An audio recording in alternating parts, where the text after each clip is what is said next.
Okay, Frank, I think we're recording now. So I want to welcome Frank Wills to this interview, who's kindly agreed to talk to me about CBT supervision, really, and what differentiates CBT supervision from, say, regular person-centered supervision, and for him to give us sort of an up-to-date view, really, of what's happening in CBT, and also what his view of CBT supervision is.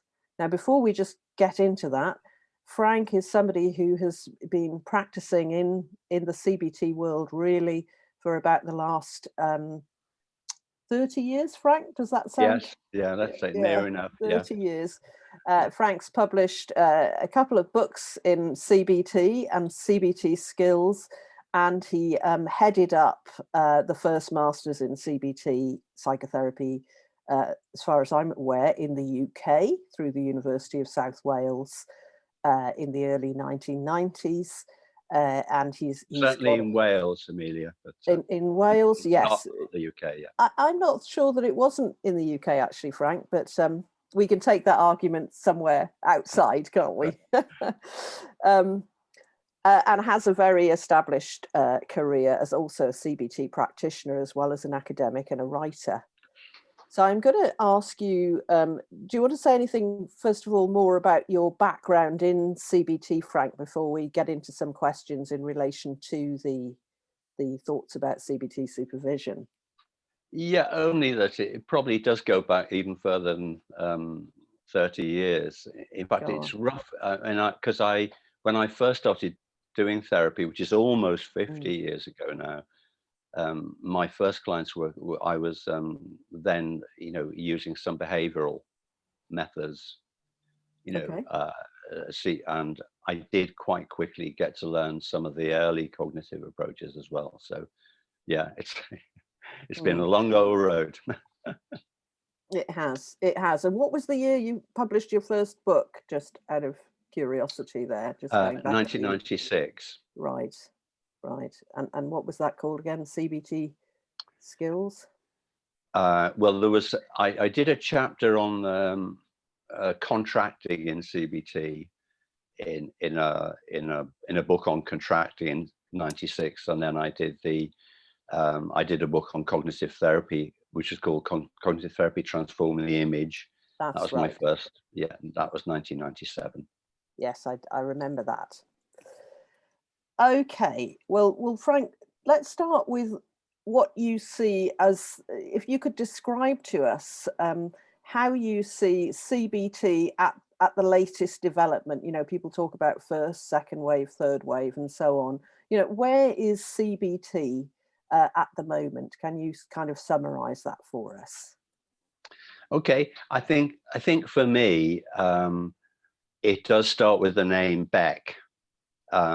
And I think I mentioned to you recently that I'm about to publish a second edition of Beck's Cognitive Therapy Right. this year or next year. Right. And interestingly, the Beck now includes Aaron Beck, the original founder of cognitive therapy, Yes. and Judith Beck, his daughter, who was just really a few days ago published her latest thoughts. And so it's a 60-year evolution essentially between those two people, but the basics of in many ways stayed the same. There's the focus on the idea that the way people think influences the way they feel and behave, Yeah. and that can be in a positive way or a negative way. And essentially, the ways of working with those facts have got more and more sophisticated as the years have gone by. So, you've got stuff like mindfulness coming in, behavioral activation, a lot of new interesting stuff. And it sometimes is, quite hard to describe very succinctly. Yes, of course. And as I was telling you recently, one of the striking things about Judith Beck's book is extent to which she's emphasized the need for Rogerian counseling skills, which I was very glad to hear, because I think that side of things was a little bit ignored in the earlier days of CBT. And I'm hoping that Judith Beck and I and other people will be able to convince that they are still absolutely essential for good cognitive behavior therapy. Okay, so what you'd say there is Judith Beck is emphasizing that the Rogerian sort of attitudes are the basis for a good relationship in which the CBT can take place. And the skills as well, probably more so the skills, the conveying empathy, reflection, paraphrasing, summarizing, displaying warmth, genuineness. All these things are mentioned, quite strongly in her latest thinking.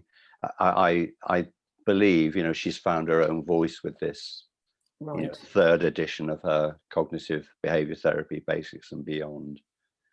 So does she refer, just out of interest, does she refer to things like empathy and genuineness as skills then? Yes, she does. I'm still in the first few days of reading it, but I think they're probably conveyed as attitudes as well. And it's certainly, you can see her practicing, and you can see, I think, in her, the way she talks to clients, you can see those qualities quite strongly displayed. Okay, in videos of her work, you're saying? Absolutely. Okay. Yeah. Okay, well, that's a pretty good introduction to CBT. Thank you. So